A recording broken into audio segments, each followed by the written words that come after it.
Bonjour et bienvenue sur la chaîne YouTube Le Phare de Lille. Aujourd'hui, nous allons traiter d'une série qui s'appelle Condamné mais non coupable. Nous en sommes à notre 5e vidéo et celle-ci s'arrête sur les paroles de Jésus. Chaque vidéo traite des dernières paroles de Jésus. Celle-ci est la 5e, le 5e G de paroles et c'est J'ai soif. Alors, je vais vous emmener dans mon petit journal. Avant ça, on va prier. Et ensuite, on ira ensemble dans mon journal. Et puis, on verra ce qu'on peut en retirer.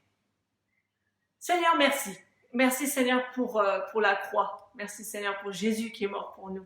Merci parce que tout cela, tu l'as fait avec nous dans le cœur. Et tu l'as fait pour qu'on soit réconciliés avec toi. Alors, merci. Et je te remercie pour cette conversation qu'on a pu avoir sur mon journal et qui va nous parler de ce petit moment dans la vie de Jésus. J'ai soif. Et je te demande, Seigneur, de toucher les cœurs de ceux qui écoutent, de ceux qui regardent, tout comme tu as touché mon cœur. Et j'en ai retiré tellement de bonnes choses. J'ai été désaltérée. Amen. Eh bien, sans plus attendre, on va y aller. Je vous emmène dans mon journal de communication avec mon ami Jésus. À chaque fois que je prends le temps et que je le passe à lire la parole de Dieu, et que je me mets à écrire en fonction de ce que je lis, je réponds et il y a une conversation qui se met en route. Et j'en ressors toujours, comme je le disais tout à l'heure, désaltérée. Alors, je vous emmène avec moi aujourd'hui sur le thème « J'ai soif ». Quand j'entends Jésus disant « J'ai soif », qu'est-ce que j'entends? Il me dit « Jusqu'à ma mort, je suis resté humain comme toi. Un esprit avec une âme enfermée dans un corps avec des besoins naturels. Ici, pendu au bois, avec un mal extrême à respirer. J'ai soif, j'ai besoin d'eau. Comme tout autre pendu, là, on a besoin. » Et là, on va aller dans la Bible.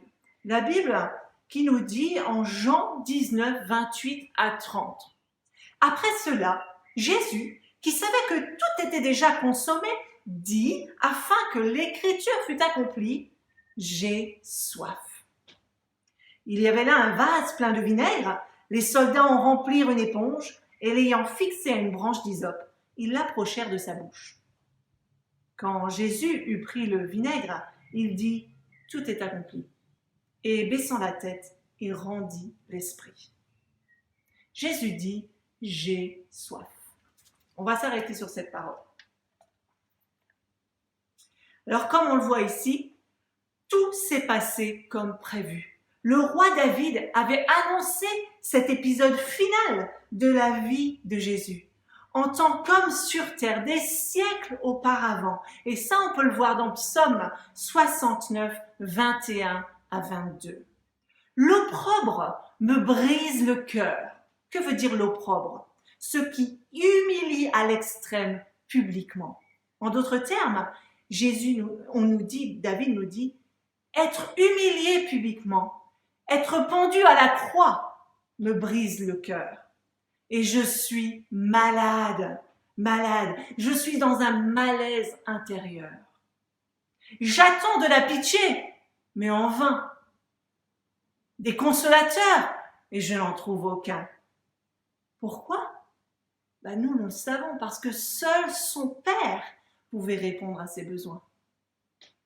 Ils mettent du fiel dans ma nourriture. Ma nourriture, on le saura plus tard, pour Jésus, c'était d'accomplir la volonté de son Père. Ils mettent du fiel, c'est de l'amertume, de la méchanceté dans ma mission qui est d'accomplir la volonté de mon Père. Et pour apaiser ma soif, ils m'abreuvent de vinaigre. Comme on le disait, tout avait déjà été annoncé à l'époque du roi David. Et tout cela pour dire que Jésus est là et il est seul face à la mort.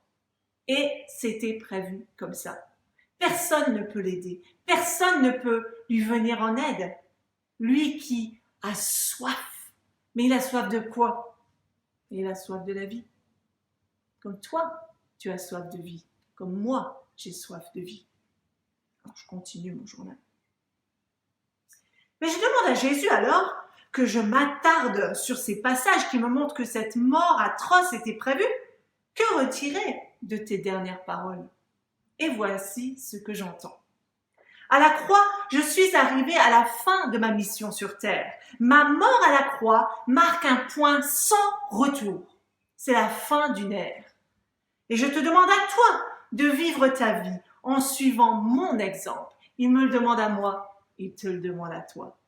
Face à l'épreuve qui était placée devant moi de donner ma vie pour tous, afin que vous ayez la vie, j'ai pris certaines dispositions afin d'achever ma mission, telle que je l'avais commencée et menée pendant toute ma vie.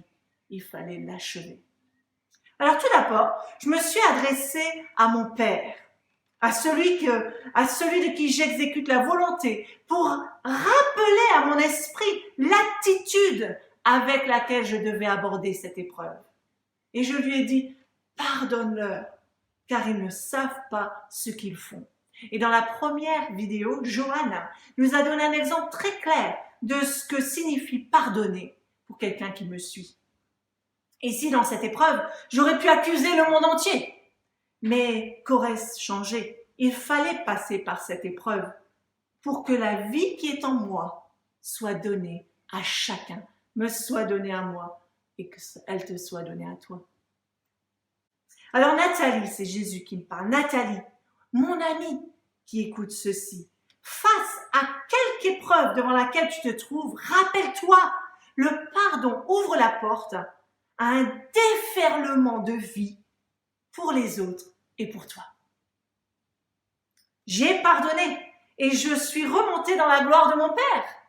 Toi et moi, pardonnons parce que leur vie en dépend et ta vie en dépend. Ensuite, on est passé dans une deuxième vidéo avec Chanel et Stacy et elles ont parlé de la rencontre avec moi, Jésus. C'était la rencontre de la vie. Et oui, ma mission sur terre, c'est toujours Jésus qui parle, a été de réconcilier la création avec son créateur. Et pour cela, il fallait une rencontre. Toi, Nathalie, même dans tes épreuves, veille à guider ceux qui t'entourent vers moi. Je te le dis en vérité, aujourd'hui, tu seras avec moi dans le paradis. Ça, c'était la parole sur laquelle il s'était arrêté dans la deuxième vidéo. Ensuite, avec Thierry, ils sont passés à une troisième vidéo et on a abordé mon troisième jet de parole. Femme, voilà ton fils. Ma mission, une fois que tu es réconcilié avec ton Père céleste et que tu honores les relations dans lesquelles tu es et que tu prennes soin des autres comme moi, Jésus, je prends soin de toi. Enfin, on s'est arrêté avec Fred sur la quatrième vidéo sur Eli, Eli, lama sabachthani. Mon Dieu, pourquoi m'as-tu abandonné? Car je veux te rappeler à toi, Nathalie, c'est toujours Jésus qui parle, et à toi qui écoutes, que dans certaines situations, souvent les pires de ta vie, tu te sentiras abandonné, tu te sentiras rejeté. Mais je suis là parce que j'ai vécu ça. N'abandonne pas, et comme l'a dit Fred, laisse-moi te guérir de ces états d'âme occasionnels ou permanents, car je m'occupe aussi de ton âme. Et aujourd'hui, Nathalie, on s'arrête sur « j'ai soif ». Tu l'as compris maintenant, toi comme moi, nous savons que l'humain a ses besoins naturels, répondant aux besoins de son corps, et ils ne sont pas à négliger. Alors, quand tu es fatigué, dors. Lorsque tu as soif, bois. Mais bois de ce qui abreuve. Et là, je t'envoie à cette histoire que tu aimes tant, dans Jean 4. Lisons-la ensemble et voyons ce qu'on peut en retirer. Donc, on ira dans Jean 4 et je lirai tout un passage. Je le lirai comme si j'étais Jésus. Donc, je vais mettre le passage à la première personne. Et donc, je t'invite à écouter simplement et à t'imaginer dans la situation. Tout comme moi, je me suis imaginée dans cette situation. Alors, ce qu'il faut savoir au niveau de ce passage, c'est que Jésus était en chemin. Il a quitté la Galilée pour se rendre... il a quitté la Judée pour se rendre en Galilée. Et il est en chemin. En chemin, il faut passer par la Samarie. Et là, on nous dit, Jésus, moi, Fatigué du voyage, j'étais assis au bord du puits. C'était environ la 6e heure. Une femme de Samarie vient puiser de l'eau et je lui dis « Donne-moi à boire ». Car mes disciples étaient allés à la ville pour acheter des vivres. Et la femme samaritaine me dit « Comment toi qui es juif me demandes-tu à boire, à moi qui suis une femme samaritaine ?» Les Juifs, en effet, n'ont pas de relation avec les Samaritains. Et je lui répondis « Si tu connaissais le don de Dieu, et qui est celui qui te dit « Donne-moi à boire », tu lui aurais toi-même demandé à boire, et il t'aurait donné de l'eau vive. « Seigneur, me dit la femme, tu n'as rien pour puiser, et le puits est profond. D'où aurais-tu donc cette eau vive? Es-tu plus grand que notre père Jacob, qui nous a donné ce puits, et qui en a bu lui-même, ainsi que ses fils et ses troupeaux ?» Et je lui répondis « Quiconque boit de cette eau aura encore soif. Mais celui qui boira de l'eau que je lui donnerai n'aura jamais soif, et l'eau que je lui donnerai deviendra en lui une source d'eau qui jaillira jusque dans la vie éternelle. » La femme me répondit « Seigneur, donne-moi cette eau afin que je n'ai plus soif et que je ne vienne plus puiser ici. » « Va, lui dis-je, appelle ton mari et viens ici. » La femme répondit « Je n'ai point de mari. » Je lui dis « Tu as eu raison de dire « Je n'ai point de mari » car tu en as eu 5. Et celui que tu as maintenant n'est pas ton mari. En fait, tu as dit vrai. « Seigneur, me dit la femme, je vois que tu es prophète. Nos pères ont adoré sur cette montagne et vous dites que le lieu où il faut adorer est à Jérusalem. Femme, lui dis-je, crois-moi, l'heure vient où ce ne sera ni sur cette montagne ni à Jérusalem que vous adorerez le Père. Vous adorez ce que vous ne connaissez pas. Mais nous adorons ce que nous connaissons, car le salut vient des Juifs. Mais l'heure vient, et elle est déjà venue, où les vrais adorateurs adoreront le Père en esprit et en vérité, car ce sont là les adorateurs que le Père demande. Dieu est esprit, et il faut que ceux qui l'adorent en esprit et en vérité. La femme me dit « Je sais que le Messie doit venir, celui qu'on appelle Christ.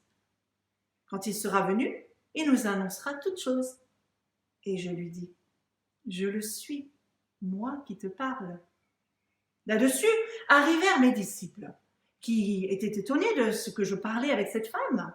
Toutefois, aucun ne dit « Que demandes-tu » ou « Pourquoi lui parles-tu » Alors la femme, ayant laissé sa cruche, s'en alla dans la ville et dit aux gens « Venez voir un homme qui m'a dit tout ce que j'ai fait. Ne serait-ce point le Christ ?» Ils sortirent de la ville et ils vinrent vers moi. Pendant ce temps, mes disciples me pressaient de manger en disant « Rabbi, mange !» Mais je leur dis « J'ai à manger une nourriture que vous ne connaissez pas. » Les disciples se demandaient donc les uns aux autres « Mais quelqu'un lui aurait-il apporté de la nourriture ?» Et je leur répondis « Ma nourriture est de faire la volonté de celui qui m'a envoyé et d'accomplir son œuvre. » Et on va s'arrêter là. Alors je reviens à mon journal, parce que tout ça c'était dans ma conversation. Nat, en toutes circonstances, tu te retrouveras assoiffé de vengeance en cas d'injustice, de réconfort dans un moment où tu es faible, d'encouragement quand tout ne va pas si bien, de moments de qualité où l'on t'écoute, quand tout va si vite autour de toi que tu ne sais même plus t'écouter penser. Et cette soif t'amènera à t'abreuver à 1001 sources. Mais j'aimerais te rappeler cette vérité. Toute soif matérielle ou physique provient à la base d'une soif de ton esprit. Et ton esprit a soif de moi, Jésus. Je suis le seul qui puisse combler ta soif. Ma présence dans chaque recoin de ta vie, dans chaque détail de ta vie répond à ta soif, quelle qu'elle soit.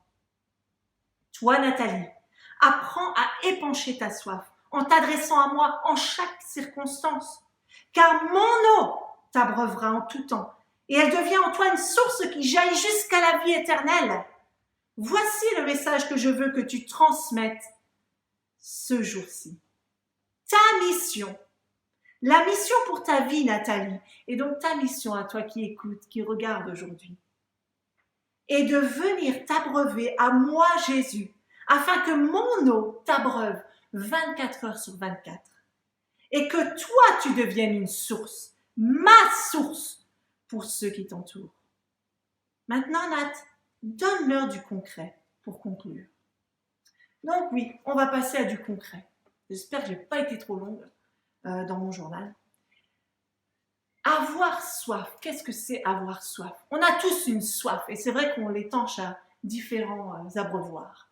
Mais allez, je vais directement dans mes exemples.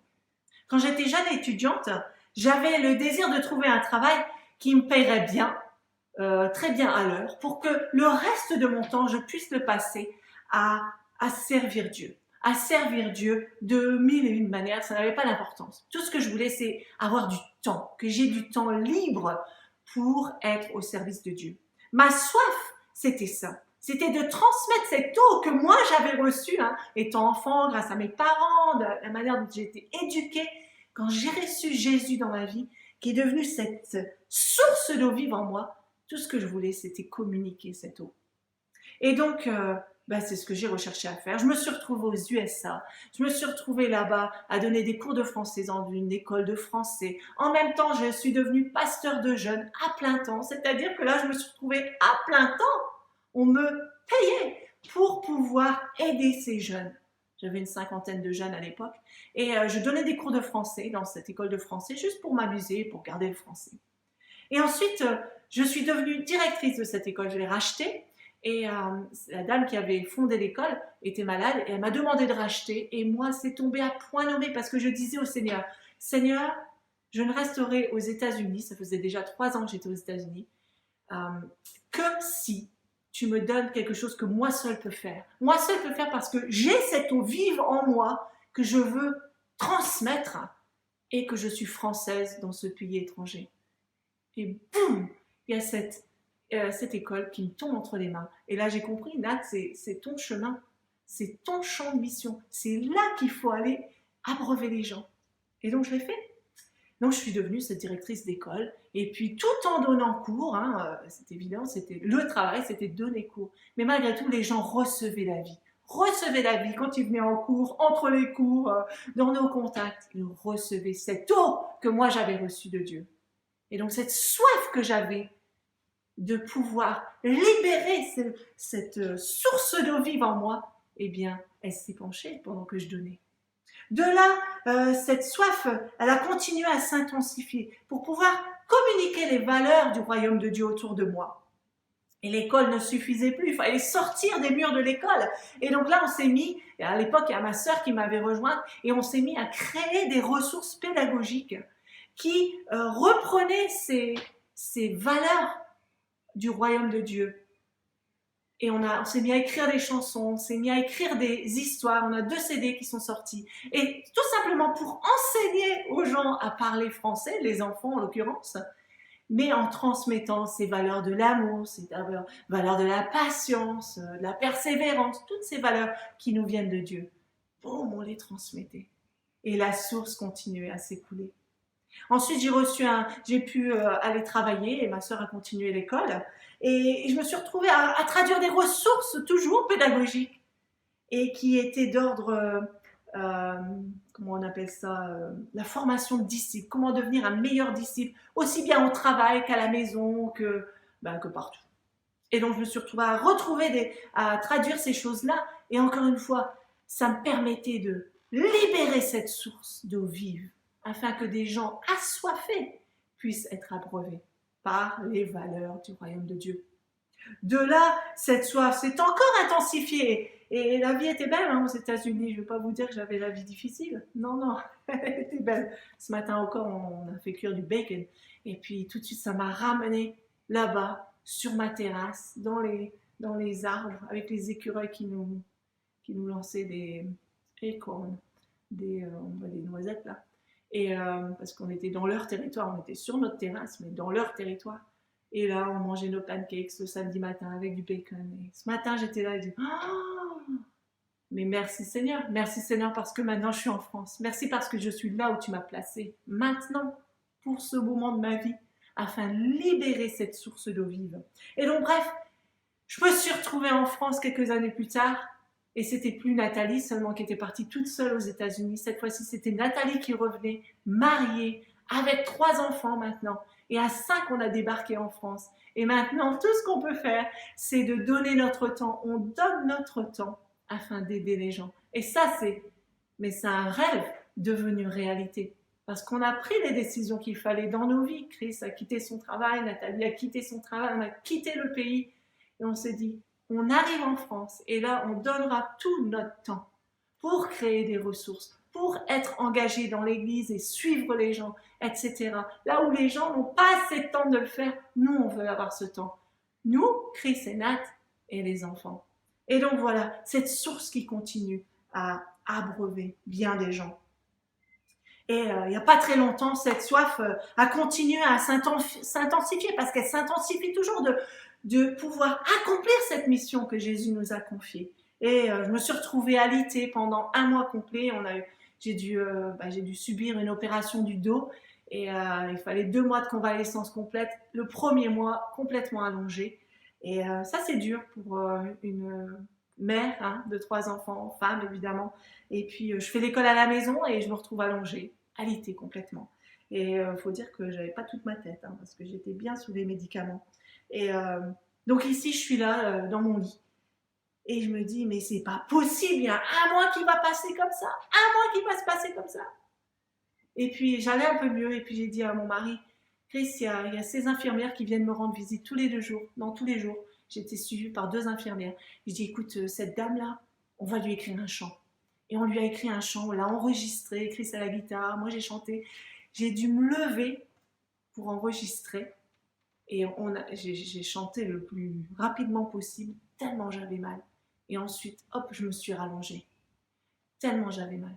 Et pourtant, je savais qu'il fallait faire ça pour cette dame. Cette dame, il fallait qu'elle reçoive une goutte d'eau de cette fontaine, de cette source d'eau vive que nous sommes. Et donc on l'a fait. À la 2e infirmière, j'ai demandé à Chris de peindre un tableau parce qu'on savait, en lui parlant, on savait qu'elle aimait les tableaux, on savait qu'elle aimait les fleurs. Et Chris lui a peint une fleur et ça a été magnifique l'échange qui s'est ensuite fait autour de ce tableau qu'on lui a offert. Et ça, c'est des personnes qui sont venues dans ma maison, dans ces moments d'extrême souffrance. Je peux vous dire qu'il y a eu 3 mois avant ça, là, c'était dur, c'était du costaud. C'était des décharges électriques qui m'effrayaient. Tellement c'était fort. Il a fallu ça pour que ces 2 dames entrent dans les murs de notre maison et qu'elles puissent venir s'abreuver à la source d'eau vive. Pourquoi je vous raconte ça? Parce que Jésus est là à la croix et il dit « j'ai soif ». Il a soif, oui, c'est une soif humaine. Mais ce qu'il veut dire aussi, c'est toi, tu as soif. Mais la soif que tu as, c'est pas juste une soif, bois un verre d'eau. Tu as soif, c'est ton esprit qui crie après l'Esprit de Dieu et qui a besoin d'une raison de vivre. Il a besoin d'être rétabli avec Dieu le Père et Créateur. Et il me demande aujourd'hui, par mon journal, de te dire, viens épancher ta soif auprès de moi, Jésus. Tout comme moi, Nathalie, j'épanche ma soif auprès de Jésus tous les jours. Parce que ensuite, dans ma journée, quand je fais l'école à la maison, eh bien, je peux abreuver mes enfants de l'eau que Jésus me donne et pas de la mienne. Parce que la mienne, elle est souvent fade. Elle n'a pas toujours très bon goût. Mais celle de Jésus, elle l'a toujours. Jésus a eu soif. Il a éprouvé des besoins naturels et il savait que ceci n'était qu'une pâle représentation, bien plus profonde. C'était ceux de son esprit qui languissaient après l'Esprit de Dieu. Alors, à moi, à toi, mon ami, d'épancher notre soif auprès de Jésus, de nous laisser envahir par son eau vive, afin de pouvoir nous-mêmes devenir des sources d'eau vive, qui que nous soyons, où que nous soyons et quoi que nous fassions. J'ai soif. Te dira-t-on de telle ou de telle manière? On te le dira, j'ai soif.